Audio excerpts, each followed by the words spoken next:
Cable operator association of Bangladesh কোয়াবের উদ্যোগে অনুষ্ঠিত হলো বার্ষিক ইফতার এবং দোয়া মাহফিল। রাজধানীর লেডিস ক্লাবে ইফতার অনুষ্ঠানে প্রধান অতিথি ছিলেন তথ্য ও সম্প্রচার মন্ত্রী জহিরুদ্দিন স্বপন। এ সময় সংক্ষিপ্ত আলোচনায় মন্ত্রী বলেছেন, কেবল অপারেটর সহ যে কোনো ব্যবসায়ীদের সুরক্ষা দেয়াই হবে সরকারের গুরুত্বপূর্ণ কাজ। সভায় দেশের কেবল টিভি খাতের বর্তমান সংকট, সম্ভাবনা এবং কেবল নেটওয়ার্কের ভূমিকা তুলে ধরেন বক্তারা। কোয়াবের সভাপতি সাইফুল হোসেন সোহেলের সভাপতিত্বে সংগঠনের কেন্দ্রীয় নেতারা ছাড়াও দেশের বিভিন্ন প্রান্তের কেবল অপারেটর এবং গণমাধ্যম সংশ্লিষ্টরা অংশ নেন।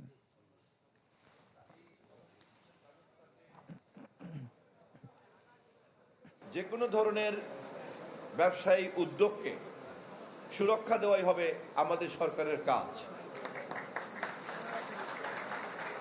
সঙ্গত কারণেই আপনাদের এই কেবল টিভি শিল্প খাতে আপনারা যারা ইতিমধ্যেই বিনিয়োগ করে বসে আছেন, আপনাদেরকেও সুরক্ষা দেওয়ার দায়িত্ব আমাদের।